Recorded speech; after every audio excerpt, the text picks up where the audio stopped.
80,000 টাকা আজকের সন্তোষ জানার হাতে তুলে দিলেন এবং অন্যায় স্বীকার করলেন। সরকার বদলাতেই একেবারে ভুল বদল। 2021 সালে নেওয়া কাটমানির 80,000 টাকা ফেরালেন তৃণমূল নেতা পরিতোষ দাস।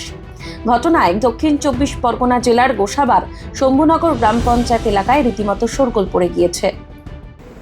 গত 2021-এ বিধানসভা ভোটের পরে যে সন্ত্রাস হয়, সেই সময়ে আমি বিজেপি করি।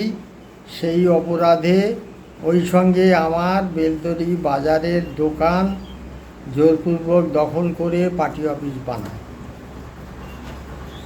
এই মতো অবস্থায় আমার বাড়ির পাশে কয়েকটা ঘরও ভেঙে ফেলে, কয়েকজনকে মেরে পঙ্গু করে দেওয়ার মতো অবস্থা করে।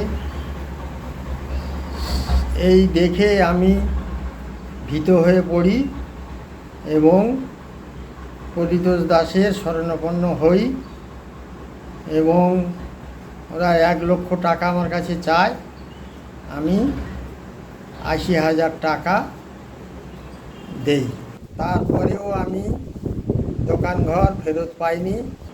আমরা বিজেপি যখন ক্ষমতায় এলো, আমি তখন এই টাকা ফেরত চাই। এই টাকা পরিতোষ দাস আমাকে ফেরত দেয়। 21 সালে এই পরিতোষ হালদারের দ্বারা এই সন্তোষ জানার কাছ থেকে 80,000 টাকা জোরপূর্বক আদায় করেছিল ফোনপের মাধ্যম দিয়ে। সেই টাকা আজকের দায়িত্ব নিয়ে অন্যায় স্বীকার করে সেই 80,000 টাকা আজকের সন্তোষ জানার হাতে তুলে দিলেন এবং অন্যায় স্বীকার করলেন।